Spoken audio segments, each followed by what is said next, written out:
No vídeo de hoje, vamos tratar das diferenças e das semelhanças entre o mandado de segurança e a ação de procedimento comum, dita vulgarmente ação ordinária.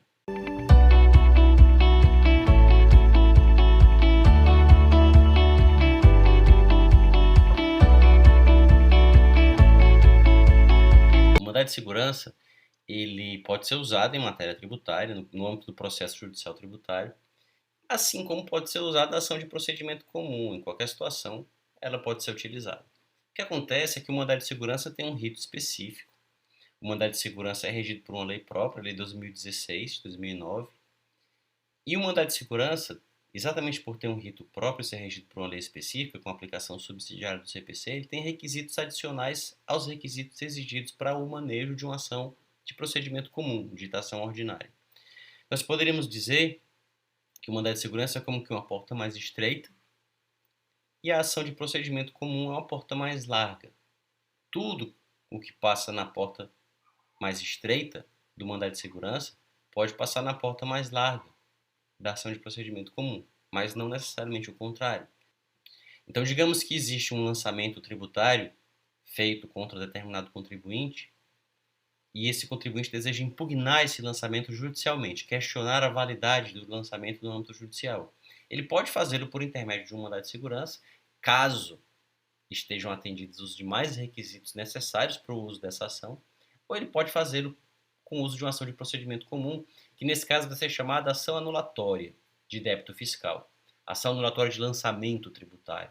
É uma ação que se move contra a pessoa jurídica de direito público, responsável pela prática daquele lançamento, e a finalidade é desconstituir o lançamento, anular o ato administrativo de lançamento, declarando-se inexistente a relação jurídica tributária que subjaz a ele, declarando que o tributo não é devido, extinguindo o crédito tributário.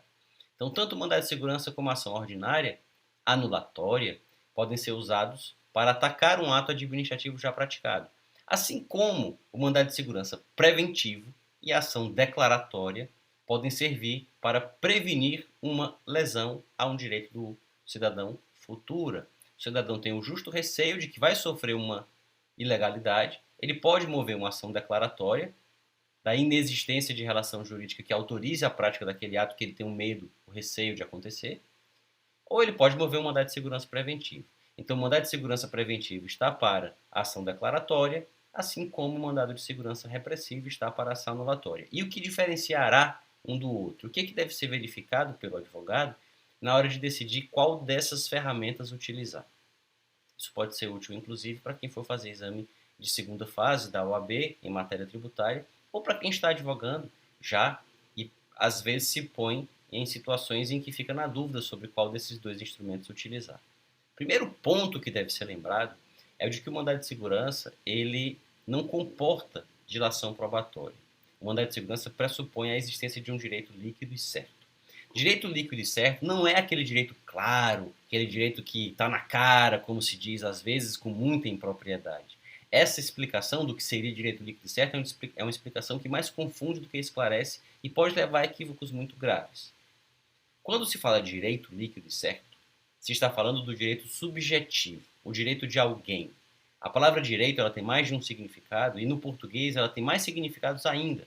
Em inglês nós temos, por exemplo, law e temos right, que designam direito, só que direito no sentido de conjunto de normas, no caso de law, ou direito no sentido do direito de alguém, quando a gente fala right. No português, não, nós temos direito nos dois casos, e isso gera ainda mais confusão. Então, quando se fala de direito líquido e certo, nós estamos falando de direito subjetivo, o direito de alguém. O direito que decorre de uma norma e que decorre de um fato sobre o qual essa norma incidiu, gerando aquela relação jurídica no âmbito da qual uma pessoa tem a faculdade de exigir o cumprimento do que está na norma e a outra tem a obrigação de cumprir o que está na norma. Digamos que uma lei dispõe: quem causa dano a outrem é obrigado a indenizar. É uma norma geral e abstrata, hipotética, uma norma jurídica. E aí acontece um fato: João causa um dano a José. A norma incide sobre esse fato e gera àquele que sofreu o dano o direito de receber a indenização por parte daquele que causou o dano. Esse direito é um direito subjetivo, pois quando esse direito independe da produção de provas, porque o fato do qual ele decorre é incontroverso, então se diz que ele é líquido e certo. Quando a gente fala de direito líquido e certo, portanto, a incontrovérsia, a certeza, a clareza, na verdade, dizem respeito ao fato do qual decorre o direito. Por quê? Porque as normas que incidem sobre esse fato, elas são conhecidas pelo juiz, ou pelo menos se pressupõe que ele as conhece. O fato não. O fato precisaria ser trazido ao processo pelas partes através da atividade probatória. E é essa atividade probatória que não acontece no mandado de segurança. O mandado de segurança ele é um filho ou um desmembramento do habeas corpus. E ele serve para tutelar aquelas situações em que não se discute a ocorrência de fato. Não se discute quem fez o que, com quem ou como. Se discute diante de fatos incontroversos, diante de um relato feito pelo impetrante, que corresponde ao relato feito pelo impetrado. Os dois relatos sobre o fato são idênticos. O que eles divergem é sobre a legislação aplicável, a validade, o alcance, a interpretação das normas aplicáveis a esses fatos. E essas normas, em torno delas, pode haver a maior controvérsia do mundo. Essa é a matéria, inclusive, já simulada pelo STF, a súmula 625 do STF, que diz que a controvérsia sobre a matéria de direito não impede a concessão do mandado de segurança. Não pode haver controvérsia sobre o fato. Então, esse é o primeiro ponto. O mandado de segurança é uma ação contra um ato de autoridade, então sempre ela será cabível contra o poder público, nunca contra um particular, salvo excepcionalmente quando esse particular esteja fazendo as vezes de poder público, quando é o reitor de uma universidade privada, uma concessionária de serviço público, que excepcionalmente podem ser objeto de mandado de segurança. Mas, como regra, sempre o poder público, um ato do poder público. Se a gente está falando de processo tributário, será, portanto, um ato de um delegado da Receita, do inspetor da alfândega, um ato de uma autoridade do poder público. Então, o mandado de segurança é impetrado contra o ato da autoridade, assim como a ação anulatória seria ajuizada contra a pessoa jurídica de direito público, mas para anular esse ato também, ou para prevenir a ocorrência dele, no caso da ação declaratória ou do MS preventivo. Mas a particularidade primeira, se nós estamos falando aqui de decidir entre MS de um lado e ação de conhecimento de procedimento comum de outro lado, o primeiro ponto a ser destacado é: há controvérsia fática? Há necessidade de produzir provas? Se a resposta for sim, a autoridade fala que houve uma despesa indevida, uma nota fria, que o contribuinte omitiu um fato, e o contribuinte fala que não omitiu. Se a discussão gira em torno dos fatos, isso já afasta o cabimento do mandado de segurança. Será preciso produzir prova, perícia, ouvir testemunha, juntar documento depois? O mandado de segurança já não será um instrumento cabível. A ação de procedimento comum, anulatória ou declaratória é que será utilizada. Esse é o primeiro ponto. O segundo, caso se trate da impetração repressiva, impetração contra uma lesão que já aconteceu, ela deve acontecer em até 120 dias contados da lesão.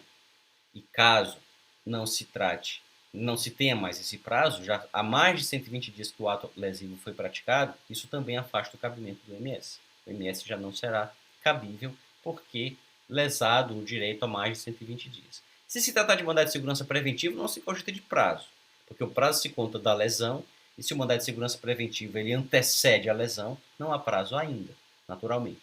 Mas se se trata de mandado de segurança repressivo, e já há mais de 120 dias que o ato coator foi praticado, já não cabe mais mandado de segurança. Isso já é um indicador do uso da ação de procedimento comum. E o outro ponto diferenciador mais importante é a questão dos honorários, que no mandado de segurança não há honorários sucumbenciais. Isso já era decidido pelo STF sob a vigência da lei anterior, ainda sob a vigência da lei 1553 de 51, o STF já havia consolidado o entendimento de que não há sucumbência no mandado de segurança. Há aqui até uma certa obscuridade da jurisprudência e da legislação, porque não se explica por que não cabe. O STF fundamentou a sua decisão no fato de que a lei do mandado de segurança era omissa, e por isso não seria aplicável subsidiariamente o CPC, contra os votos vencidos do ministro Adilmar Baleiro e do ministro Marci Amaral Santos.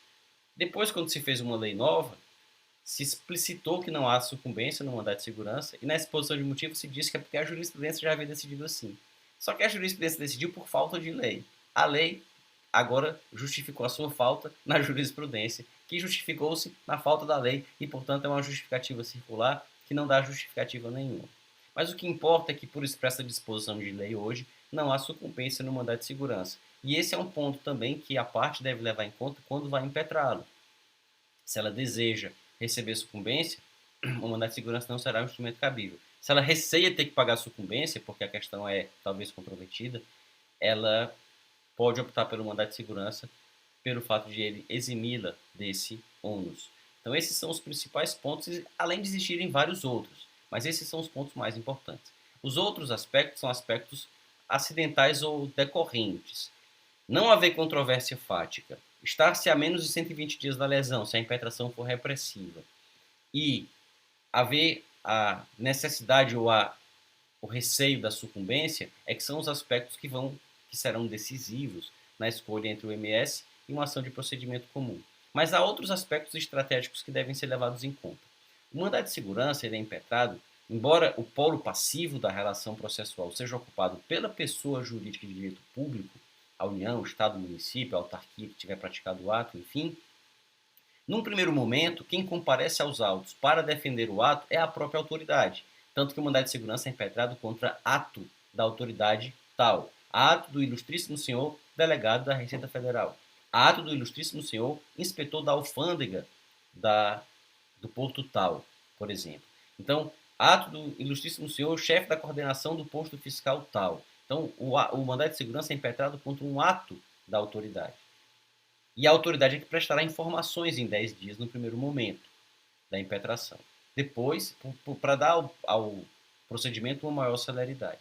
Depois é que agravo, pedido de suspensão, apelação, recurso especial, embargo de declaração, serão manejados pela pessoa jurídica de direito público, que será também quem sofrerá os efeitos da decisão final, se for pela concessão da segurança. Mas, num primeiro momento, é a autoridade quem comparece aos autos. E ela vai ter que ser indicada. E às vezes o impetrante não sabe quem é a autoridade.